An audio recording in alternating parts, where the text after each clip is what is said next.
Bienvenidos a El Orden del Caos, un espacio donde hablamos de cine, series, libros y tendencias actuales desde una perspectiva filosófica.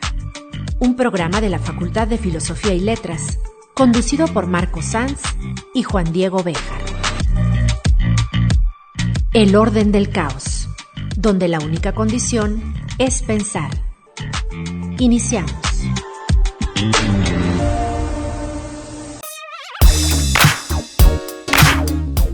Sean bienvenidos a un nuevo episodio del Orden del Caos. En esta ocasión estoy con Mauricio. Hola, Mauricio. ¿Qué tal, Juan?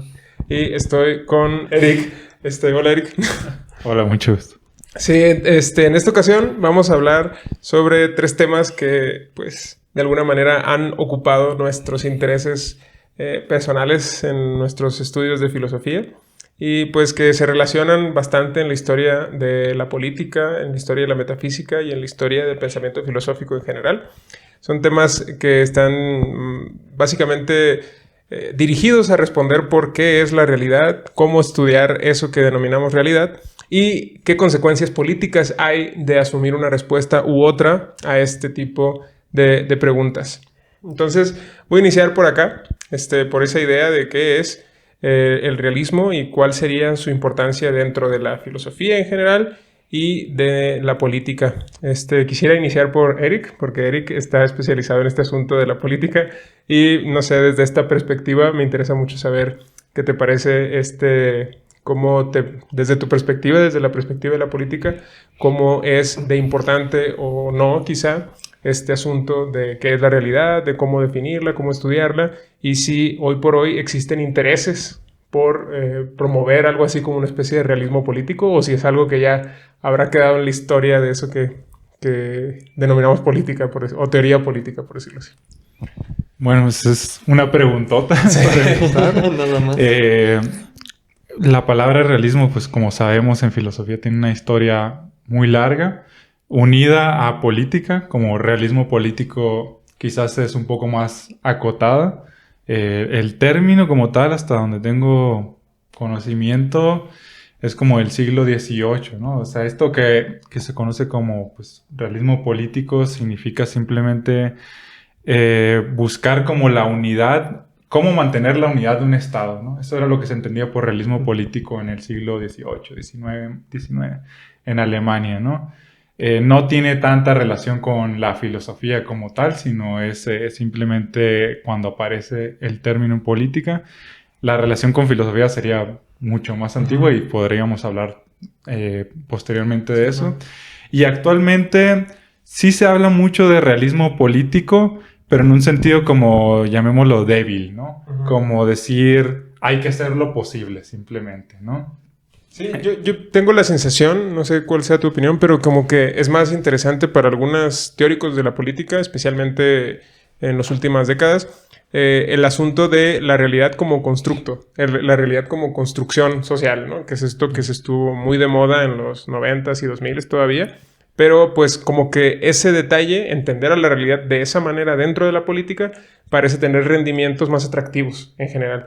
Pero no sé si esa siga siendo como que la tendencia o la manera en la que se sigue estudiando el asunto. No sé cuál sea tu impresión, si esa sea como que una tendencia dominante o no. Aunque bueno, en términos de realismo político, se pensaba de esto como la realpolitik, ¿no? Donde, digamos, el autor por antonomasia sería Maquiavelo, ¿no? Okay. Aunque no sé si Maquiavelo, desde su época, ya se consideraba un realista político. O más bien esta es una categoría que se le dio posteriormente. Tengo entendido que fue eso, lo segundo.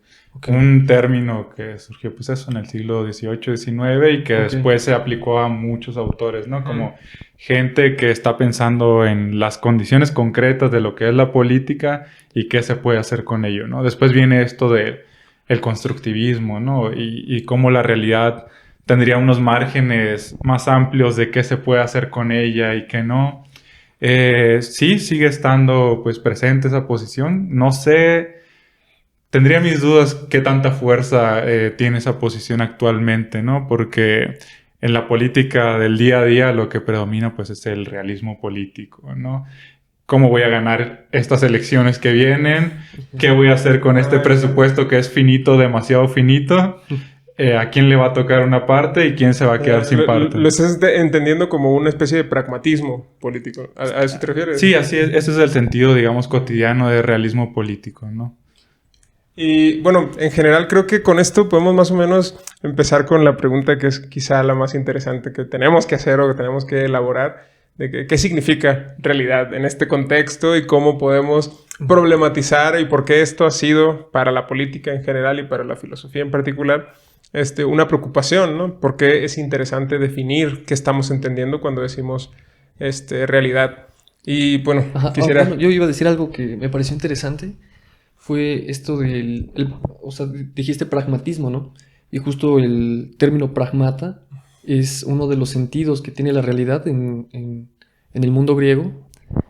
Y bueno, no sé, o sea, me llamó bastante la atención porque justo cuando pensamos en Maquiavelo, esto del pragmata, esto como de llevar a efectividad, era algo muy propio del Renacimiento, de pensar en términos de ya sea filosofía efectual o historia efectual. Entonces, hablar en términos de política realista, como una política efectualista, no sé, o sea, como que vi un nexo entre pragmata, realidad. Creo que, o sea, esa sería una de las primeras posibilidades de aquello que se lleva a acción o aquello que permite llevar la acción. Sí, yo creo en ese sentido, creo que es como que el problema que está a la base es no tanto que realidad tenga un sentido como que estándar, un sentido que todos reconozcan, decir, esta es la realidad. Y esa situación, el hecho de que no tengamos algo así como una especie de definición de qué es realidad, hace que quienes asumen una postura u otra tengan que definirla de alguna manera. Entonces, el hecho de decir, por ejemplo, que la realidad consiste única y exclusivamente de situaciones específicas, de cosas específicas, y no de ideales, no de proyectos, no de grandes estructuras metafísicas, obliga a que tomemos ciertas decisiones y quizá por eso podríamos entender realidad como aquello que está compuesto de cosas. Y en ese sentido, la realidad y el realismo se convertirían en algo así como una especie de pragmatismo. Okay. Por eso creo que el verdadero problema cuando hablamos de realidad es su definición de alguna manera. Entonces, quisiera partir por ahí. ¿Cuál sería las que ustedes considerarían como que definiciones posibles de esto que denominamos realidad? Quisiera hacerte esa pregunta a ti, Mauricio. No sé qué podrías decirnos en ese sentido. Sí, bueno, es que, o sea, el concepto de realidad, de res, realitas, ya lo habíamos platicado, es un concepto medieval.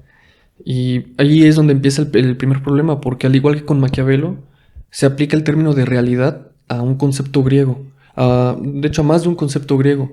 En primer término, el de Usías. Segundo término, el de pragmata.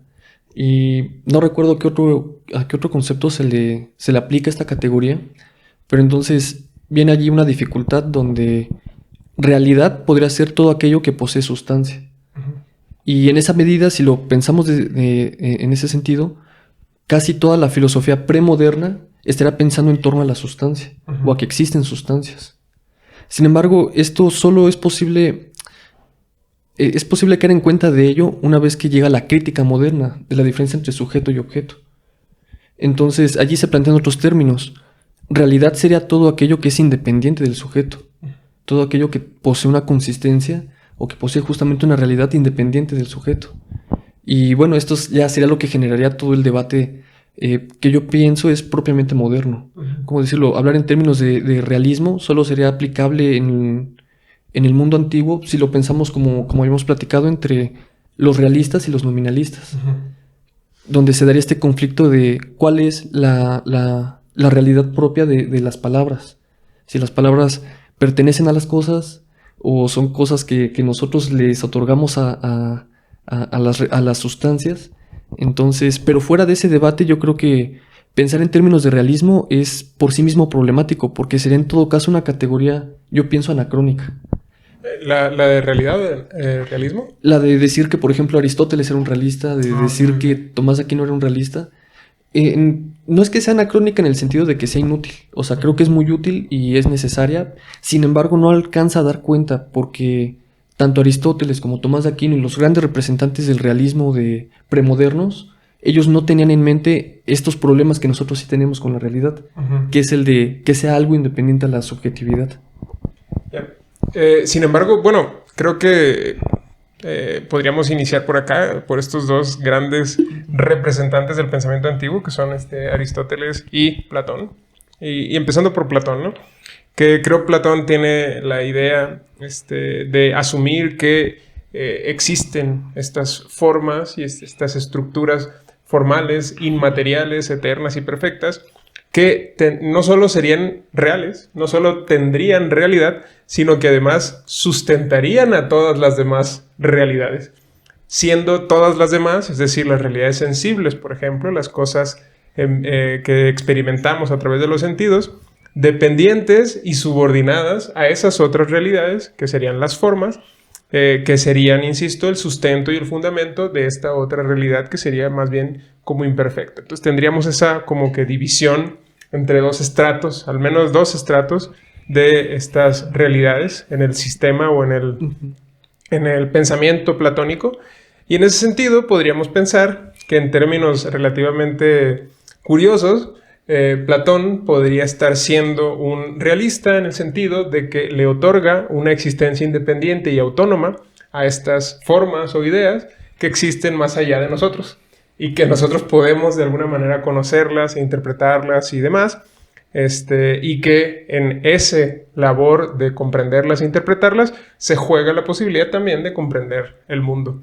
Y eso pues trae consecuencias interesantes en la metafísica, pero especialmente en la política. Es decir, Platón desarrolla a partir de estas ideas básicas consecuencias políticas que, digamos, están a la base de su pensamiento en el diálogo de la República, por ejemplo, especialmente. Entonces, no sé si nos quisieras explicar, Eric, un poquito de cómo se compone este proyecto político platónico, cuáles serían como que sus características.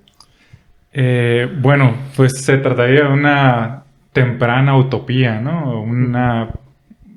Una preutopía, no sé cómo llamarlo, en el sentido de que, pues, utopía es un término renacentista de muchos siglos posterior, pero básicamente es la idea de una organización social perfecta, estratificada con unos líderes o unos gobernantes o un gobernante, en este caso sería el filósofo, ¿no? Que es aquel que tiene conocimiento y acceso a las ideas y puede, por lo tanto, transmitir ese conocimiento a los otros estratos, ¿no? Esa sería pues sí, la forma de organización en la que Platón, o la forma de organización por la cual Platón apostaría, ¿no? Y como dices tú, tiene que ver con una comprensión bastante contraintuitiva de lo que son las ideas, ¿no? Pues en estas formas de usar las palabras que tenemos acá en filosofía, donde lo real serían las ideas, lo cual para cualquier persona en una conversación normal suena un contrasentido. O sea, las ideas son precisamente extraño, ¿no? Aquello que no es real, ¿no? Y a partir de ese conocimiento que puede adquirir el filósofo, ordena la sociedad y como tú dices, ¿no? Entonces habría una relación directa entre lo que se considera que es real y cómo debemos organizarnos políticamente, ¿no? Claro, porque hay como que una consecuencia fundamental de este asunto, ¿no? Que es, si yo conozco la realidad y si soy capaz de ordenar la vida política a la realidad, entonces, ¿qué pasa con la persona que no solo no la conoce o si la conoce igual y podría no estar de acuerdo o no reconocerla? Es decir, ¿qué pasa con la persona que se opone a la realidad? Desde esta perspectiva, un político que se asume como conocedor de la realidad y como implementador de la realidad puede asumir, por decirlo de alguna manera, que quienes no reconozcan y no se sometan a esta realidad pues serían más bien criminales o personas no deseables o indeseables. Y en ese sentido, pues, digamos, declararlos incluso hasta enemigos del Estado, ¿no? Que eso, en cierto sentido, ha sido una idea recurrente en muchas organizaciones políticas y que ya en Platón podríamos más o menos ubicarla de forma bastante clara, ¿no? Sí, pues está ahí en la semilla del totalitarismo, ¿no?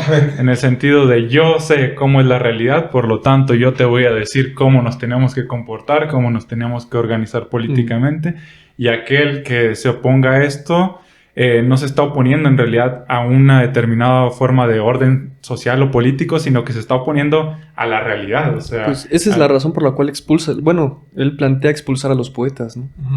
Sí, Justo porque están pervirtiendo lo que son los dioses en realidad. Pero a ver, desarrolla un poquito, a ver, de cómo los poetas podrían representar una amenaza a esta realidad política. No estoy muy oxidado, pero yo recuerdo que en Platón la expulsión de los poetas se debe a que ellos están representando a los dioses en contextos que no son propios de los dioses. Por ejemplo, tienes a un Zeus borracho, un Zeus mujeriego, y para Platón eso sería algo que atentaría contra la verdad, que atentaría contra la realidad, por cuanto Dios en Platón sería aquello que es verdadero, bueno y bello, ¿no? Perfecto. Sí. En ese sentido, poetas no serían solamente los artistas, por decirlo así, sino más bien las personas como Homero que habrían escrito, o los trágicos, los que escribieron las grandes tragedias en donde vemos justamente a los dioses comportarse de formas bastante humanas. Y en ese sentido, ellos estarían como que atentando, ¿no?, en contra de esta realidad que sería sujeto de conocimiento del rey filósofo, ¿no?, del rey del líder político. Y por eso habría que expulsarlo, ¿no? Sí, aunque claro, yo creo que se ha hecho igual hay una interpretación quizás muy, muy dura contra Platón, porque Platón mismo es un poeta. Los diálogos platónicos al final están llenos de dramatismo, ¿no? Y al final también son ficciones. Pero quizás retomando un poco lo que hace rato platicaban, yo pensaba en esto del platonismo. En matemáticas se consideran platónicos aquellos que le otorgan al número una realidad propia, una realidad independiente. Pero en ese sentido, ese platonismo implicaría que los números como entes ideales o mentales tendrían realidad. Entonces eso muestra que entre idealismo y realismo no hay una oposición real. Casi sería como denominar un realismo matemático esto. Exactamente, sí, sería un realismo matemático. Y bueno, hace rato también lo comentábamos de cómo también podría verse desde el otro sentido, ¿no? Propuestas como la de Aristóteles, donde se piense no tanto una situación ideal como en las utopías o en las ciudades perfectas que planteaban los medievales.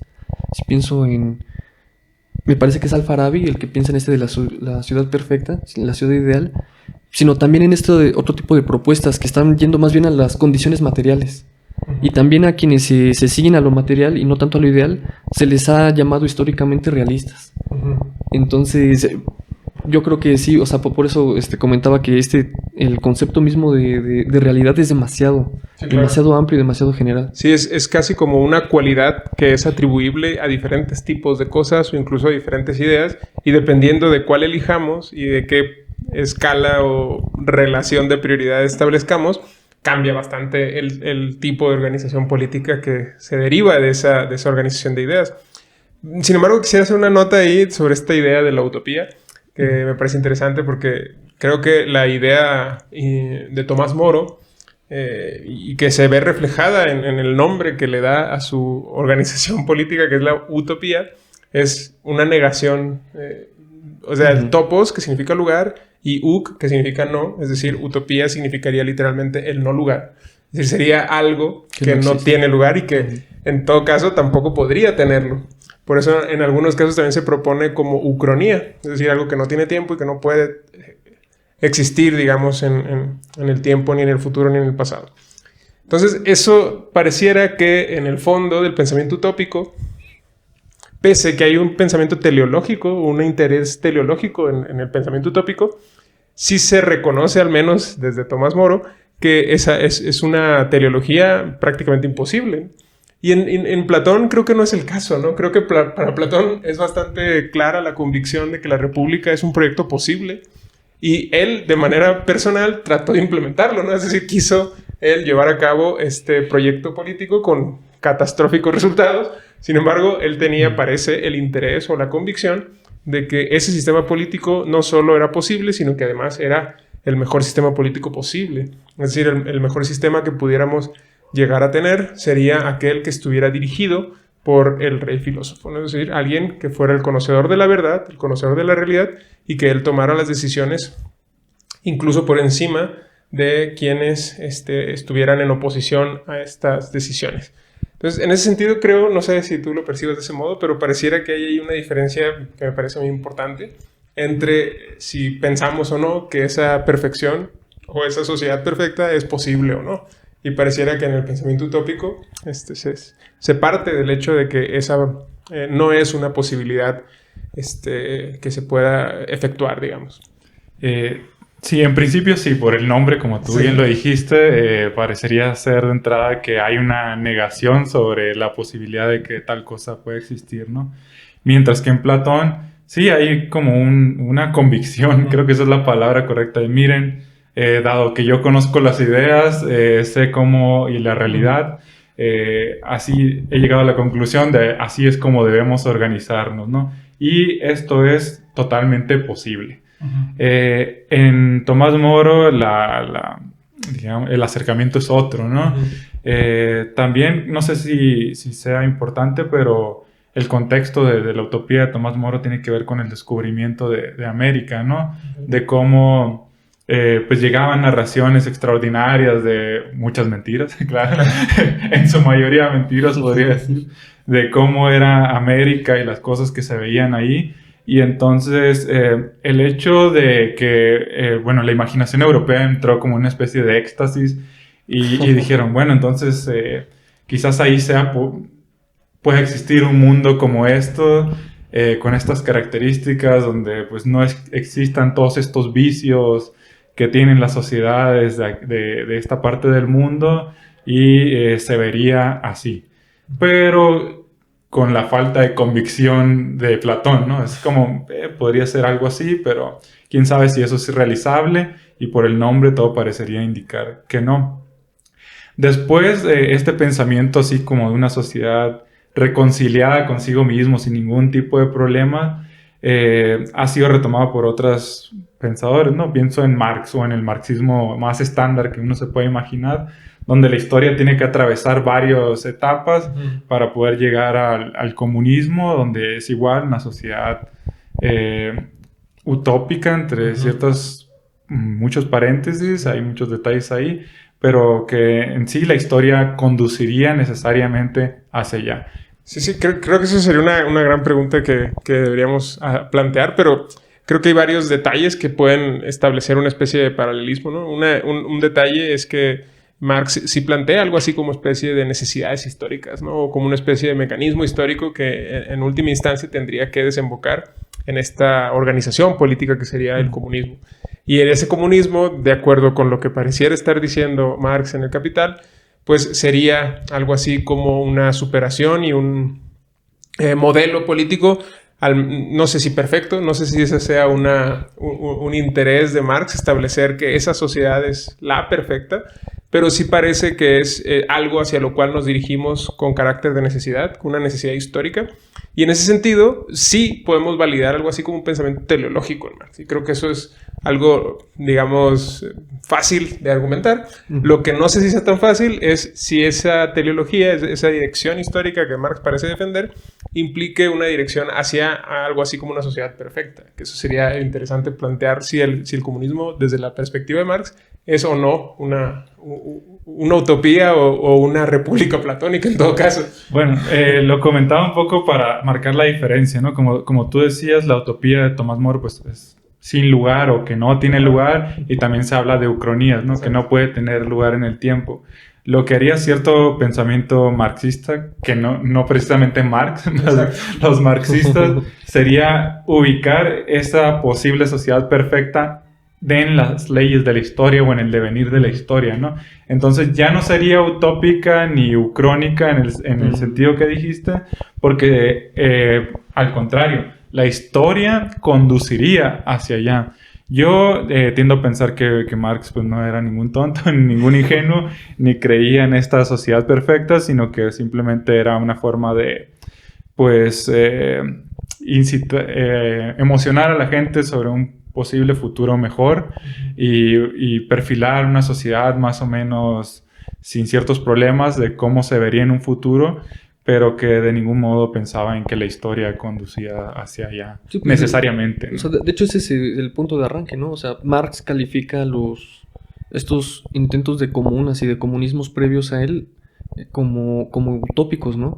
Y justo por eso él determina su propia modelo como comunismo científico, ¿no es así?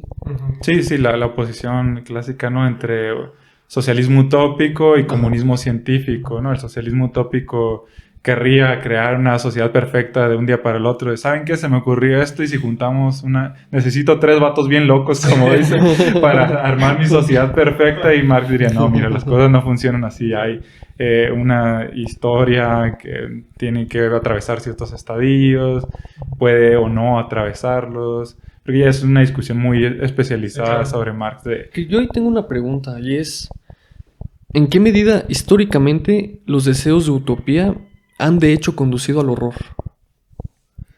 ¿No podría decirse que esa ha sido una constante en estas búsquedas de sociedades perfectas, ideales virtuosas? Pues esa suele ser como una discusión común, ¿no? De que las utopías al final terminan mal, terminan peor, terminan incluso peor que lo que había antes. Pero no sé si sea correcto verlo así, ¿no? Si en realidad lo que condujo hacia eso es perseguir una utopía o simplemente pues las dinámicas de poder propias de la política, ¿no? Porque son 2 cosas, digamos, distintas, ¿no? O sea, hay cosas que han terminado también muy mal y no precisamente eran utópicas, ¿no? Entonces, ¿es la utopía la semilla del totalitarismo y del horror? No, es un motor para crear una sociedad distinta a la que tenemos actualmente o a la que pudieron haber tenido algún grupo social y que puede o no terminar mal. Incluso puede simplemente ni siquiera llevarse a cabo, ¿no? Fue algo que se abandonó en el camino. Digamos que es uno de los muchos pretextos que se pueden usar para producir el horror, quizás. Pero en última instancia, creo, el horror es prácticamente el resultado de la actividad humana. Yo pienso. Sí, claro. Y en ese sentido, el pensamiento utópico sería uno de muchos posibles caminos hacia el horror.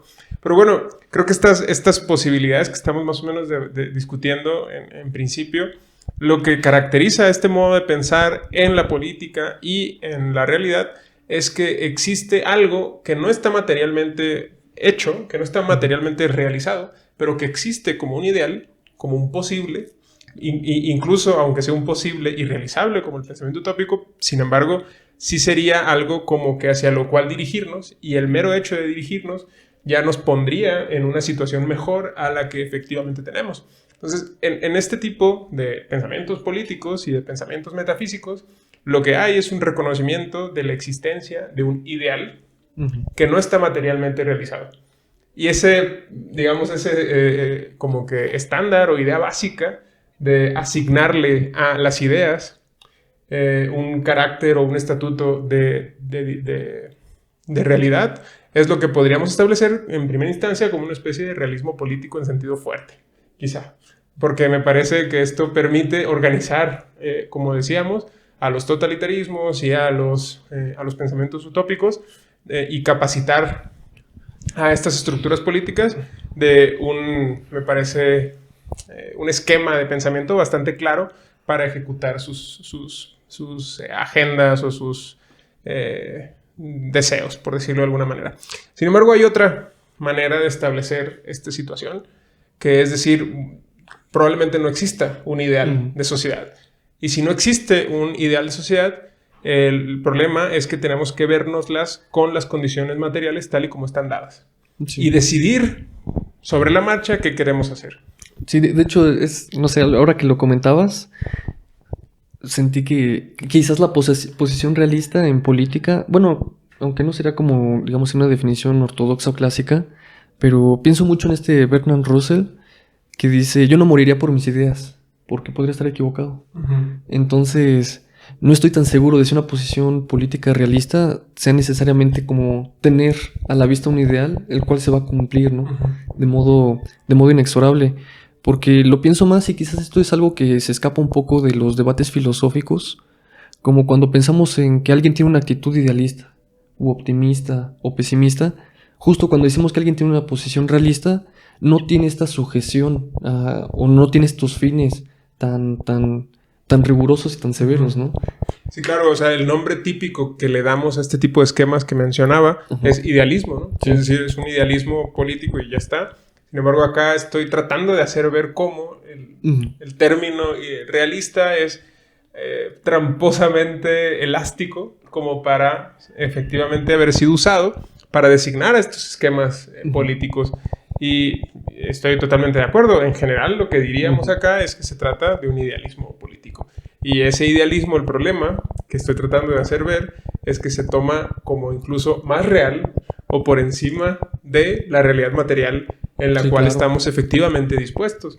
Y esa forma o estructura de pensamiento es la que caracteriza a estas cosas que decíamos. Sin embargo, insisto, ¿qué pasa si asumimos lo contrario y asumimos que no existe? ¿Qué nos queda y cómo organizamos políticamente? ¿Cómo hacemos para decidir o para tomar pasos en el espacio político cuando hemos asumido que algo así como una decisión absolutamente correcta o una dirección absolutamente correcta no existe? Si no existen las decisiones absolutamente correctas, ¿cómo tomamos decisiones? Además, yo siento que eso se acerca mucho más a lo que clásicamente se entiende como realismo, pero en arte. Okay. Sí, cuando hablamos de novelas realistas o de pinturas realistas, justo es algo más cercano a eso, ¿no? Como algo más descarnado, más claro, es como decir, si no existe la belleza absoluta, ¿qué quiero hacer con la belleza? ¿No? Es decir, ¿cómo entiendo a la belleza? Entonces, eso implica o nos deja hasta cierto punto, digamos, en cierto nivel como algo así como nos deja en un carácter de orfandad, en el sentido de que nos deja a nosotros totalmente la responsabilidad de asumir qué creemos o qué pensamos que pudiera llegar a ser lo mejor en cada caso. Sin embargo, el hecho es que si hemos partido de que no existe una decisión absolutamente correcta, ni tampoco una alternativa política absolutamente correcta, es posible, como decía Bertrand Russell, que estemos radicalmente equivocados. Y el hecho de que asumamos eso dentro de la política, pues pareciera no ser una posición cómoda, digamos, ¿no? Sin embargo, sí hay esquemas políticos que han partido, por decirlo así, de esta posibilidad, de que estemos que no tengamos una respuesta absolutamente correcta a cómo debemos organizar el espacio político. Sí, por ejemplo, creo que parte de lo que dice se resume actualmente con este término que se llama realismo capitalista, ¿no? Que está muy de moda, de Mark Fisher, que básicamente, ¿qué es el realismo capitalista? Que no hay otro mundo posible más que en el que estamos, ¿no? Que deja tú de pensar en utopías, en un cambio radical. Oye, que si estamos acabando con el mundo, mira, esto es lo que hay, el PIB tiene que crecer y eso es en lo que nos tenemos que concentrar, ¿no? Y todo esto ¿en qué termina, no? En esa famosa frase ahí que unos se la adjudican a Zizek, otros a Jameson, de que es más fácil imaginar el fin del mundo que el fin del capitalismo. ¿Por qué? Porque la política en general se convierte en un asunto simplemente de administración de lo que hay, ¿no? Cualquier cambio sustancial en la realidad que estamos viviendo rápidamente va a ser atacado de idealista, ¿no? Eso no se puede hacer porque, mira, es que si cambiamos las energías renovables por energías renovables, la industria del petróleo da empleos a millones de personas y ¿en qué se van a emplear esas personas? La economía va a colapsar y el resultado es, vamos a terminar peor que como estábamos. Entonces, bueno, sigamos sacando petróleo y manteniendo los empleos y la sociedad como está actualmente. Ese es, creo que, el término que actualmente resume esa posición en la que tú estabas intentando como describir. Claro, es casi como la otra cara, ¿no? Es decir, no solo no existen los ideales, sino que además son inútiles. Es decir, peligrosos. Exacto, sí. Hasta peligrosos en el sentido de que están amenazando el status quo, el estado de cosas. Sí. Y el hecho es que el estado de cosas, si relativamente nos tiene al menos funcionando, al menos esa funcionalidad habría que conservarla, ¿no? Es un poco eso. Es quizá, ¿cómo podríamos denominarlo? Algo así como una especie de pragmatismo cínico, ¿no? Es decir, pese a que esto no es ideal, pese a que estamos haciendo barbaridades, es lo que hay y esas posibilidades ideales no son más que posibilidades peligrosas y en todo caso habría que dejar de pensar en ellas, básicamente, ¿no? Es un poco... Sí. Y desgraciadamente es quizá una de las actitudes a las que nos vemos forzados a entrar sin apostar con ella a una especie de postura filosófica. Es decir, creo que es una actitud relativamente común en muchísimas personas de tener que asumir que esto es lo que hay y ya está. Básicamente creo que es como que algo relativamente común el hecho de que pensemos de esta manera. Creo que sucede mucho como con el término de realismo, que aplica en muchas cosas, muchos contextos. Ahora con lo que comentabas tú, Eric, me hizo pensar que también en política se instrumentaliza lo que sea, ¿no? O sea, el político puede instrumentalizar tanto al ideal como a la realidad. Y en ambos casos, pues va a conducir a una situación que más bien es lo que él está buscando, independientemente de si esto se ajusta o no a un ideal, si se ajusta o no a la realidad. Claro.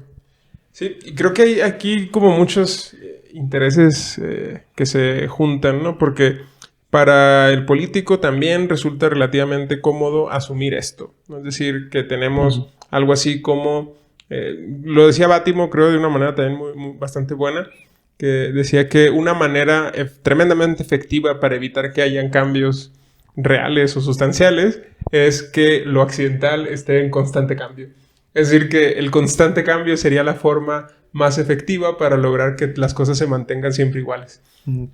Que se mantengan relativamente estables, ¿no? Entonces, eso permite hasta cierto punto que los intereses del capital y hasta cierto punto de la industria establecida se mantengan en una estabilidad, en una especie pues sí, en una estabilidad, más allá del espacio político que parecería estar preocupado por otro tipo de temas o por otro tipo de situaciones que esas sí están en constante cambio, y parecería que esos cambios es lo que nos permite evitar algo así como una especie de atención a los problemas fundamentales, quizás. Se trata de que todo cambie para que nada cambie, Sí, para que todo siga igual. Exacto. Sí, pero pues sí, claro que están ocurriendo siempre demasiados cambios y parece que nos estamos moviendo hacia algún lado. No sé si una sociedad mejor, pero en realidad simplemente son inercias, ¿no? Son inercias que vuelven muy difícil hacer cambios en otra dirección o sustanciales, ¿no? Lo vemos con las transiciones políticas, ¿no? O sea, parece ser que el nuevo candidato, el nuevo presidente en turno va a modificar sustancialmente algo de lo que estamos viviendo, pero estas inercias son tan fuertes que difícilmente se puede hacer algo, ¿no? En cuanto esa persona ocupa el poder, solamente tiene que afirmar lo que ya hay, ¿no? Sí, claro, como que pareciera que se centran o se limitan a hacer cambios relativamente estéticos o superficiales, porque la base o el fondo pues es imposible de cambiar. Y eso también, creo, no solamente responde a necesidades de grandes intereses capitalistas y que podríamos hacer como especie de discurso medio conspiranoico, de decir, bueno, es que estas personas superpoderosas son las que quieren conservar las cosas como están y no quieren que haya cambios y demás. Creo que también hay otro sentido a este asunto, que es que existen dinámicas sociales que responden a situaciones de costumbres, de tradiciones, de maneras de ver el mundo, que hacen que una determinada sociedad tienda hacia un modo de comportarse relativamente estable en el tiempo, y que evite que los cambios que ocurren a nivel político alteren hasta cierto punto el modo en el que una organización social está, pues eso, organizada, estandarizada. Es decir, creo que existen fuerzas o inercias, como decías ahorita, que no necesariamente son las organizadas por intereses superpoderosos o de grandes capitales y demás, sino que también hay inercias materiales de la vida de las personas que dificultan el establecimiento de cambios a un nivel ideológico o político, por decirlo así. No sé qué piensan ustedes. Sí, no, yo por eso hace rato que también platicabas de cómo en la política se desarrolla podría decirse, debate de ideas, donde alguien defiende una idea, porque inmediatamente surge el problema, ¿no? De que no todos piensan igual. Entonces, ¿cómo se dirimen ese tipo de desacuerdos o de acuerdos? Y ten en mente justo a la República de Platón. O sea, Platón trata de implementar esto, va con Dioniso de Siracusa, me parece que es, y termina vendido como esclavo. Y entonces es que escribe las leyes. Entonces, parte de estas inercias, quizás, parte de estas estructuras son tanto las leyes como las instituciones, las cuales justo regulan o incluso en ocasiones frenan este tipo de planteamientos tanto idealistas como cínicos, como de cualquier índole. Entonces, por allí iría más bien mi pregunta de cómo en el realismo político, o mejor dicho, en el realismo político, este tipo de instituciones o este tipo de estructuras, ¿qué función tienen? Sí, porque siguen siendo vistas como reguladores de las ideas y de las utopías. Sí, creo que hasta cierto punto es en muchos casos el gran conflicto, ¿no? Es decir, en muchos casos el gran conflicto para el establecimiento de una utopía son las propias personas. Pues por eso hay que educarlas y a veces no necesariamente educarlas, sino hasta golpearlas, ¿no? En todo caso, si es que si no están de acuerdo. Y en ese sentido, las utopías tienden, como decíamos hace un rato, a estos totalitarismos. Por lo tanto, las condiciones materiales, tanto de la vida de las personas como de cualquier otra cosa, pues es el obstáculo, digamos, para la realización, digamos, de estas organizaciones ideales o organizaciones perfectas. Sin embargo, hay, creo, ya lo mencionábamos hace un rato, que son estas ideas constructivistas, que creo que caracterizan en algo así como una especie de tercera opción, ¿no? Ya vimos que existe la organización idealista, o que también trato de hacer ver cómo esto implica una cierta, un pensamiento realista, pero de una manera diversa. Luego vimos esta forma de organizar, digamos, hasta cierto punto pragmática, que podríamos pensar que hasta caracteriza nuestra época actual.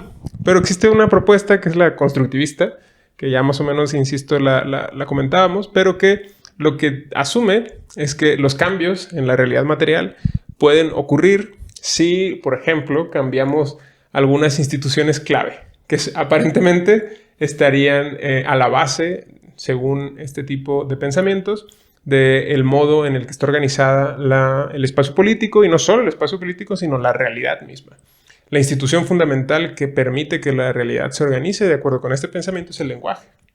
Por lo tanto, lo que se asume es que si hacemos cambios en el lenguaje, y si hacemos cambios en la manera en la que decimos cosas y en la que expresamos ciertas cosas, eso devendrá necesariamente en los cambios materiales que están implicados en esos cambios que hemos hecho en el lenguaje.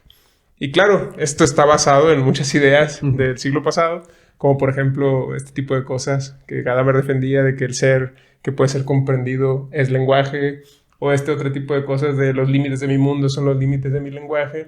Este tipo de pensamientos filosóficos nos hacen creer que si la realidad y el espacio político están configurados de forma lingüística, es decir, a través de palabras, ya sean leyes, ya sean modos de hablar, ya sean este tipo de cosas, haciendo cambios en esa institución que es el lenguaje, lograremos hacer que esos cambios luego se lleven a cabo en la realidad material. Y por lo tanto, esto daría como que hasta cierto punto le daría la razón a lo que pensaba Bateman, que es uno de los grandes constructivistas que recientemente ha fallecido, que era esta idea de que no nos ponemos de acuerdo cuando encontramos la verdad, ya sea esa verdad platónica o esa verdad pragmática, que no nos ponemos de acuerdo cuando encontramos esa verdad, sino que más bien decimos que hemos encontrado la verdad cuando nos hemos puesto de acuerdo, y que por lo tanto la condición de verdad sería el ponerse de acuerdo, es decir, el organizarnos políticamente para realizar cambios en el modo en el que hemos de decir y expresar a la verdad. De acuerdo con esto, el lenguaje sería, insisto, prácticamente el espacio político por excelencia. Entonces, no sé, ¿qué te parece esta situación? Sí, pues es una postura muy actual, muy, sí. No sé si en boga, porque creo que ya va de salida, o por lo menos hay algunos cuestionamientos. En redes sigue teniendo como mucha vigencia, ¿no? En la academia igual y no tanto. Bueno, depende del algoritmo de cada quien. Porque sí, o sea, sí se ve eso, y creo que se ven los ejemplos quizás más extremos que no representan realmente, pues, la postura como tal, ¿no? Porque, por ejemplo, parecería que simplemente con cambiar el modo de hablar, ¿no? Que sería la forma más, ¿cómo podríamos? Tangible y cotidiana de entender esto, como, si yo hablo de determinado modo, eso hacia lo que me estoy dirigiendo se tendría que comportar de otra manera diferente a como cuando yo hablaba del otro modo, ¿no? Por ponerlo así pero en realidad lo que dicen un poco estas teorías que tú resumías tiene que ver también con las instituciones donde está encarnado ese lenguaje, ¿no? El derecho. El derecho, al final de cuentas, no dejan de ser sino un montón de palabras. Si tú modificas la Constitución, ahí sí va a pasar algo, ¿no? No se trata... Porque a veces se cree esto, ¿no? Que simplemente con hablar o escribir de manera... Nosotros como personas individuales, de cierto modo, va a ocurrir un cambio en la realidad. y no tiene que ver con la relación donde cómo ese lenguaje está encarnado en instituciones, ¿no? Educativas, jurídicas, médicas, y que eso, hacer unos cambios ahí en los, ¿cómo podríamos decirlo? Reglas, todo este tipo de cosas. En el ámbito del lenguaje, vamos a... Ajá. Hay una modificación sustancial de la realidad. No sé, es difícil evaluar eso, ¿no? ¿Cómo mido qué tanto cambió la realidad a partir de esta aproximación? Del 1 al 10 cambió 5, cambió 8, y al día siguiente volvió a ser 1. Es ambiguo y es difícil de hacer. Quisiera hacer esa pregunta relativamente teórica de cómo podríamos entender qué es el espacio político. Es decir, en dónde ocurre la vida pública o la vida de interés común. Es decir, este espacio político... insisto, en este tipo de teorías pareciera que ese espacio político está cifrado en el lenguaje, es decir, aquello que podemos decir y aquello que está expresado de alguna manera. Teniendo digamos, siguiendo esa lógica, las cosas que no conocemos o que no podemos decir no constituyen o no forman parte del espacio político. Es decir, por ejemplo, si no conocemos el paradero de alguien o qué pasó exactamente en algún evento, el hecho de que no conozcamos y que no podamos decir con certeza algo sobre un evento impide o nos impide acceder políticamente a un determinado espacio. Por lo tanto, parecería que el espacio político sí estaría hasta cierto punto limitado por los límites del lenguaje y de lo que podemos decir con cierta certidumbre o con cierta autoridad. Es decir, ¿tú creerías esto o cómo entenderías desde tu perspectiva qué es el espacio político? ¿Cómo estaría configurado? Pues el espacio político sería algo mucho más amplio, ¿no? Aparte, habría que hablar de espacios políticos o espacios politizables, ¿no? Por un ejemplo muy rápido histórico. Para muchos teóricos de la política, el espacio doméstico no era un espacio político, ¿no? Era un espacio que cada quien resolvía privado, como podía, pertenecía al ámbito de lo privado, ¿no? Lo que sucedía ahí era de incumbencia cero para la política. Pero en las últimas décadas, sobre todo con el auge del feminismo y otros movimientos, se dan cuenta que en el hogar suceden muchas cosas políticas, ¿no? El maltrato intrafamiliar, ¿cómo se dice? La subordinación de la mujer, la brecha salarial, etc. Entonces todo eso empieza a politizarse a través de la denuncia del lenguaje y decir, oigan, miren esto que está pasando aquí, alguien tiene que hacerse responsable tiene y que cargo, intervenir el Estado. No sé si idealmente el Estado o en la política más cotidiana sí el Estado, pero se señala entonces un espacio que no era político, pasa a ser político por el señalamiento del lenguaje. No es que antes no se hablara de lo que pasara en el hogar, sino que no adquiría esta dimensión política. Entonces es difícil decir si hay un espacio político así por sí mismo, porque es muy probable que cosas que actualmente no percibimos como políticas pasen a serlo dentro de unos cuantos años, y al revés. Cosas que actualmente son muy políticas, quizás dentro de unos años digamos, bueno, eso hay que dejárselo a la gente en su propia privacidad, cosas por el estilo, ¿no? ¿Qué opinas, Mauricio? O sea, hasta cierto punto creo que esta pregunta, hasta cierto punto lo que hace es establecer qué podemos entender por realidad política. No sé si les parezca, pero creo que preguntar por el espacio político o por las competencias de lo político, hasta cierto punto establece ciertos límites de ese universo politizable o político, efectivamente. Y en ese sentido podríamos asumirlo como algo así, como un ámbito de realidad, como un ámbito o como un sistema en el que podemos interactuar entre distintas personas y demás. Pero no sé, ¿qué te parece este asunto? ¿Cómo lo verías tú? O sea, por un lado, entiendo muy bien esto de, por ejemplo, esta frase de Wittgenstein de mi mundo es mis palabras, los límites de mi mundo son los límites de mi lenguaje. Y por otro lado pienso en algo que alguna vez me comentaron, no es así verificado, que algo que decía Jean-Paul Sartre, de hacer la revolución mediante las palabras es como hacer la revolución tomando un baño de sol. Okay. O sea, él le niega esa posibilidad. Sin embargo, yo no estoy tan seguro. O sea, estoy tratando de pensar en esto que comentábamos, ¿no? De qué impacto tiene en la realidad. ¿Qué es primero? Si el cambio en la realidad y luego posteriormente el cambio en el lenguaje, o el cambio en el lenguaje que permita el cambio en la realidad. Es quién sigue a quién, el lenguaje de la realidad o la realidad del lenguaje. Sí, porque pienso, por ejemplo, en la RAE, se llegan a plantear esto, ¿no? Es que es irrelevante que incluyamos el carácter de jueza. Mientras haya juezas en la realidad, ¿qué importa si no se le incluye? Sin embargo, entiendo que por otro lado está esta postura, ¿no? Que si se denuncian mediante creación de nuevas palabras o mediante señalización de nuevas realidades con el lenguaje ciertas cosas, sí hay un cambio efectivo, ¿no? O sea, no sé, pienso en la situación de qué puede ser, de una persona con problemas psicológicos, psiquiátricos. Una vez que se hace claro que esta persona no es un imbécil, no es un tonto, sino que tiene algún tipo de condición específica, eso quizás impacte posteriormente en el trato que se le dé, tanto Claro, política como públicamente. sí, el modo de nombrar las cosas afecta el modo en el que las percibimos en última instancia. También es importante que las futuras generaciones cuenten con un vocabulario para hablar de eso, ¿no? Sí, claro. Eso es importante, que quede registro y que digan, miren, esto que durante muchos años la gente no supo qué era, yo puedo decirlo actualmente, ¿no?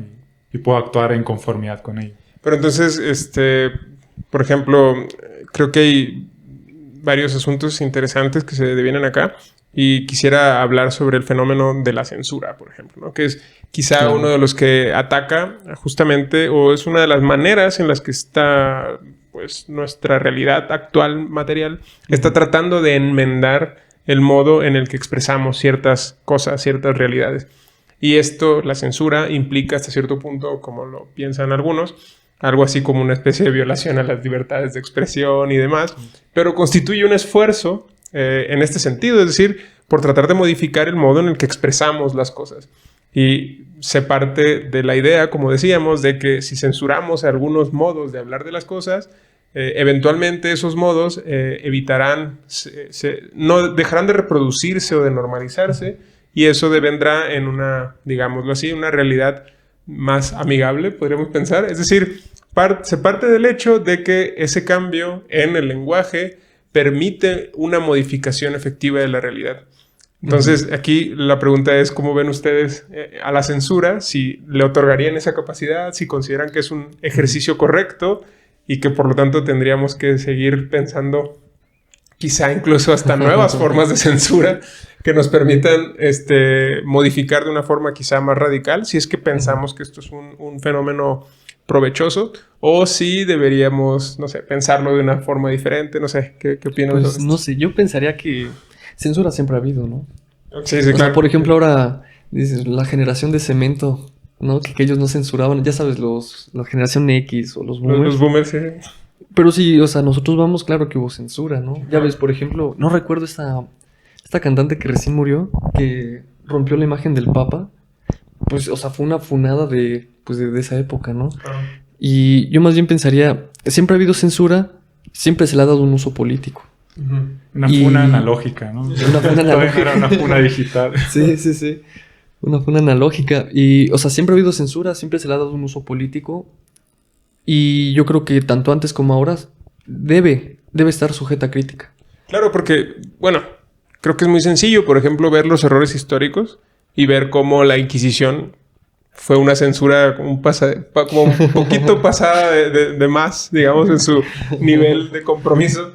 Sin embargo, insisto, no creo que sea tan diferente el ejercicio de censura actual con las pretensiones que se tenían inquisitoriales. Y hasta cierto punto, aunque obviamente la dimensión y la escala son diferentes, sí persiguen como que un mismo objetivo, ¿no? Es decir, hay ciertas cosas que no deben ser dichas y debemos oponernos a que sean dichas y debemos censurarlas, ¿no? En todo caso. ¿Y cuáles son los límites de la censura? Pues la Inquisición no le ponía tantos límites a la censura, iba mucho más allá de simplemente eliminar ciertas palabras, iba mucho más allá.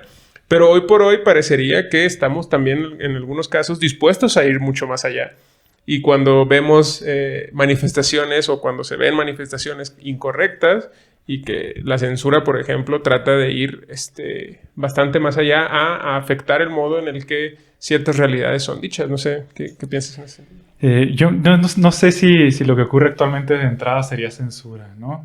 Porque como se ha ampliado también el espacio de donde puedes intervenir y hablar, simplemente lo que parece censura es, oye, no puedes usar esta palabra en esta plataforma, pero mira, están estas otras 10. Entonces, eso es censura. No sé si sigue teniendo el mismo sentido, ¿no? En el México de antes, donde, oye, estas opiniones no pueden expresarse y hay una televisora nada más, y es como que, bueno, pues sí, casi te cortaron la lengua, ¿no? Claro. Podrías irlo a gritar ahí al centro como loquito, pero te iban a escuchar 3 o 4 personas. Quizás ahí sí había un sentido muy fuerte de lo que era la censura. Actualmente no sabría cómo llamarla, ¿no? Y también es muy paradójico que estemos hablando de esto, porque decir, oye, si estamos hablando de censura es que alguien dijo a los 4 vientos me están censurando y nos enteramos, ¿no? Sí, claro. Entonces, eso es realmente censura. Alguien que tiene tantos micrófonos, que puede decir a cientos de miles de personas me están censurando. No sé, me cuesta mucho trabajo pensarlo en esos términos de entrada, ¿no? Sí, es que Porque es conceder que existe el fenómeno de la censura. ¿Tú dirías que no estás tan seguro de que estemos en un, ¿cómo podemos decir? Sistema censurador o censurante, que en algún caso podemos pensar, o yo estaba pensando, de hecho, en la censura, que es ejercida, por ejemplo, a través de las redes sociales, que es quizá hoy por hoy el modo en el que más comúnmente interactuamos con el espacio político, por decirlo así. Y en ese sentido podríamos pensar que lo que ocurre en esos ámbitos puede ser entendido como censura, es decir, no puedes publicar ciertas cosas, no puedes decir ciertas cosas, y eso implica hasta cierto punto que podríamos pensar que sí hay una censura real, pero tú dirías que no estás tan seguro que esto sea denominable como tal. Sí, yo no estaría tan seguro que sea censura. Y también, bueno, quienes promueven ese tipo de reglas, a veces pienso que hay como una fe muy grande en el lenguaje, ¿no? O sea, que en realidad omitir o promover ciertas palabras no tiene los alcances que creemos que tiene. Pero por otro lado, o sea, estoy dividido en mi opinión, porque por otro lado entiendo que actualmente los fenómenos de viralización de cualquier cosa pueden tener unas consecuencias muy, pues, importantes para algunas personas, para algunas comunidades, etcétera. Entonces, me debato entre esas dos posiciones, pero definitivamente no lo llamaría censura como tal, en el sentido de que los espacios en los que se puede decir son muy amplios actualmente. Bueno, te lo pregunto desde este otro sentido. ¿Tú crees que cualquier cosa debería de poder ser dicha o que hay cosas que no deberían ser dichas? Es decir, hay cosas que deberíamos, que políticamente podríamos pensar que deberíamos dejar de decir, o todo debería de ser posible o debería depender de la libertad de las personas el decir las cosas. ¿O tú crees que sí hay cosas que no deben ser dichas? Creo que hay cosas que no deben de estar dichas en ciertos espacios. Matizaría, ¿no? Que hay otros, que hay espacios para decir diferentes cosas, para ponerlas a discusión. Pero si simplemente, por ejemplo, que es un discurso discriminatorio, racista, etcétera, darle todos los espacios o toda la posibilidad de ser dicho en todos los espacios, creo que eso no tiene sentido, ¿no? Lo mejor es que si eso se va a decir, porque no están sujetos a mi voluntad ni a la voluntad de nadie, por mucho esfuerzo que se pueda poner en ello, eso, si se dice, lo ideal es que sea en un espacio en el que pueda ser confrontado, ¿no? ¿Tú qué Y piensas? contrarrestado. ¿Tú qué piensas, Mauricio? ¿Estás de acuerdo con la censura? ¿Crees que hay cosas que no deberían ser dichas? ¿O tú dirías que cualquiera diga lo que quiera en cualquier espacio? ¿O piensas que sí debe haber estos límites del lenguaje y de lo que puede ser dicho? Pues no sé, igual creo que es difícil, sin embargo, porque, o sea, justo por un lado se está hablando en términos de libertad de expresión. Quizás nosotros cuando hablamos en términos de libertad de expresión suena muy como al debate que se da en Estados Unidos, pero, o sea, yo creo que no es el caso, o sea, en términos de libertad. Sin embargo, yo pensaría que tenemos esa libertad, pero en todo caso debemos tener la responsabilidad de asumir lo dicho. o mejor dicho, de las consecuencias de lo que estamos diciendo. O sea, ¿cómo decirlo? Si alguien desea decir algo discriminatorio, está en toda la libertad de hacerlo, pero al mismo tiempo debe haber esa comprensión de que va a recibir una sanción, tanto social como jurídica en caso de que aplique. Y creo que eso es algo que se debería enfatizar también, ¿no? El carácter de la responsabilidad de nuestra libertad.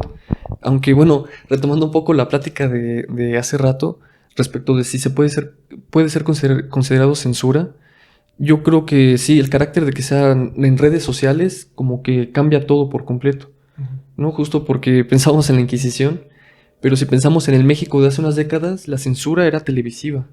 Sin embargo, ahora las redes sociales abren un espacio pues radicalmente nuevo.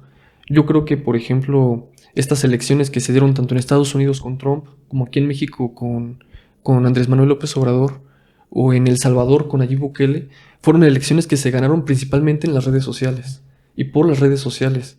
No sé si recuerden que se acusaba que Rusia había intervenido. Claro. Entonces, en las elecciones estas de Estados Unidos. Sí, entonces pensar ahora en términos de censura, que se den en términos de redes sociales, creo que sí supone un análisis completamente nuevo.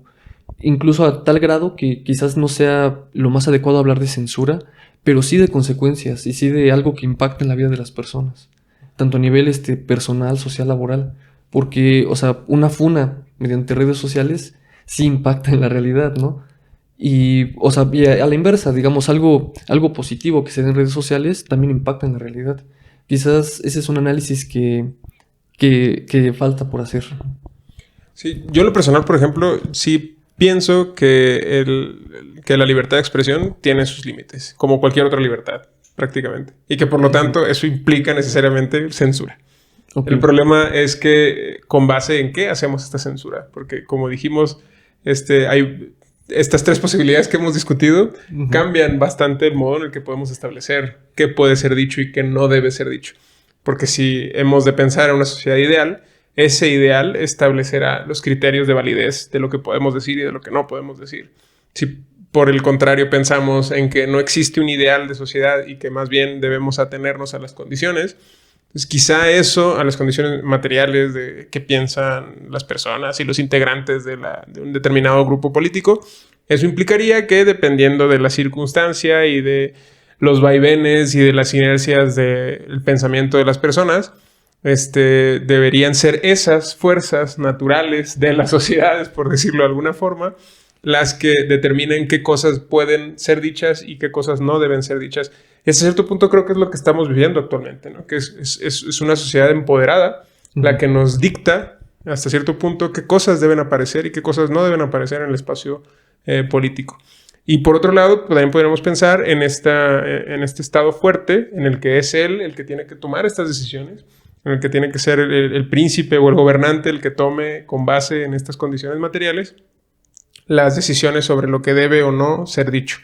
Yo pienso que lo que estamos viviendo actualmente, esta, digamos, censura hasta cierto punto natural, es decir, que ocurre porque alguien dijo algo incorrecto y todo el mundo se ofendió y por lo tanto lo terminan funando. Creo que estas funas naturales tenderán poco a poco a dictar ciertos consensos digamos, no establecidos de forma centralizada, pero que si estos consensos sociales sí nos iremos como que adaptando a estas realidades de censura natural, por decirlo así. Yo lo pienso en ese sentido de que son los pensamientos comunes y los pensamientos que tiene una sociedad las que deben dirigir el espacio de lo que puede ser dicho y de lo que debe ser dicho. Por eso me preocupa hasta cierto punto que esa labor la asuman ciertos entes privados como las empresas de las redes sociales, claro, y que sean ellos los que tomen la decisión de qué cosas deben ser dichas y qué cosas no deben ser dichas. Eso me preocupa hasta cierto punto porque implica que están asumiendo un poder que en principio no debería de corresponderles a ellos. En todo caso, a las organizaciones estatales podría ser más, deberían tener quizá de forma más organizada esta facultad de determinar estas condiciones de convivencia social. Al Estado. Ajá, yo creo que esas son las opciones, ¿no? Y esas dos me preocupan. La que me parece como más interesante y que me parece que es la que estamos viendo actualmente es que las masas, la sociedad sea la que en determinado momento se esté empoderada y determine qué cosas no deben ser dichas y qué cosas deben ser dichas. Se caen en excesos, a veces, creo que en algunas veces esto es injusto. Sin embargo, creo e insisto que estamos experimentando esta nueva facultad que antes era como difícil que la sociedad tuviera estas capacidades de organizarse de forma tan rápida a través de las redes sociales y censurar a alguien de forma radical, pero que hoy por hoy esa nueva posibilidad me parece que es hasta cierto punto positiva, porque ocurre por consenso y eso me parece más saludable para el espacio político que tengan esta facultad o el Estado o las corporaciones, que esas dos opciones me parecen más preocupantes, ¿no? Creo que la censura me parece mejor que la tenga la sociedad que a que la tenga el Estado o que la tenga una corporación, ¿no? Yo preferiría que si alguien me va a censurar, que sea la mayoría de las personas, ¿no? Eso me hace pensar que me lo merezco más que si una empresa toma esa decisión. No sé qué les ¿sabes? parece. Yo no estoy tan seguro de cuál sea la respuesta ideal o real en este caso, porque tengo en mente este libro de Giovanni Sartori, el de ¿Qué es la democracia? Y una de las primeras cosas que dice es que la democracia no es el gobierno o sea, el demos no es el de la mayoría. Justo porque si se tomase a la mayoría, se invisibilizaría o se oprimiría a la minoría. Y justo las funciones democráticas son preservar los derechos de las minorías. Entonces, en ese sentido, yo pienso que en ocasiones en redes sociales se puede ver, ahora pienso como con el movimiento del Me Too, cómo allí se da voz a las minorías.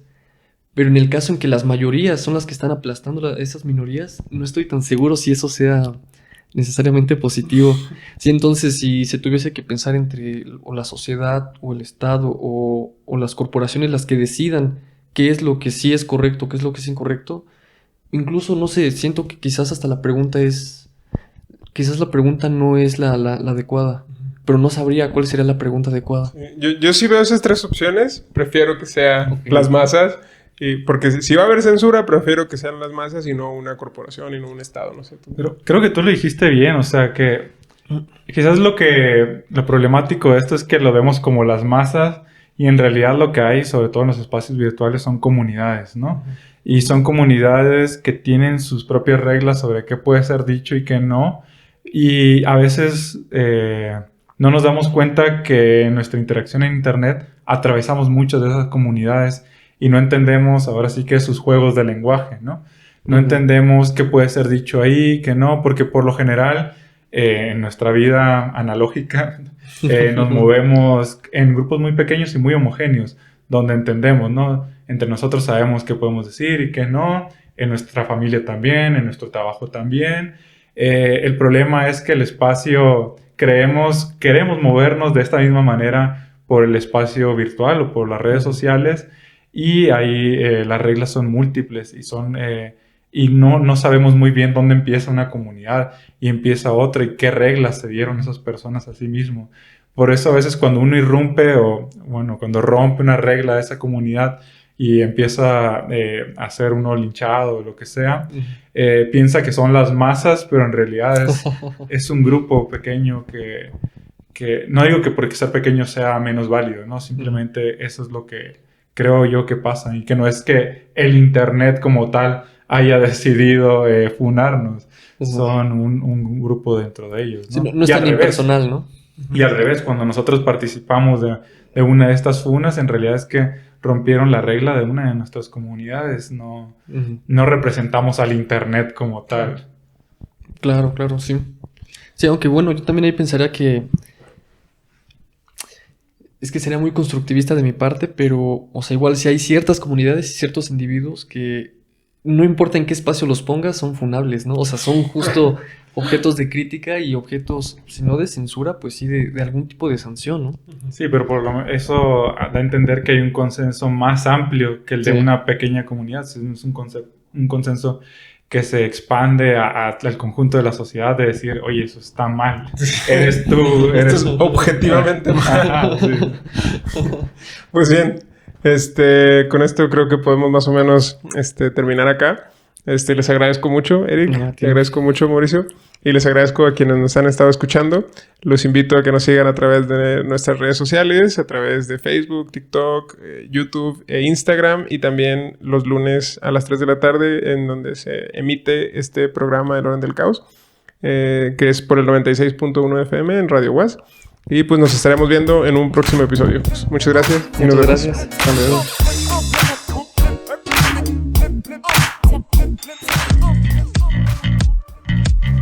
Esto fue El Orden del Caos, un espacio donde hablamos de cine, series, libros y tendencias actuales desde una perspectiva filosófica.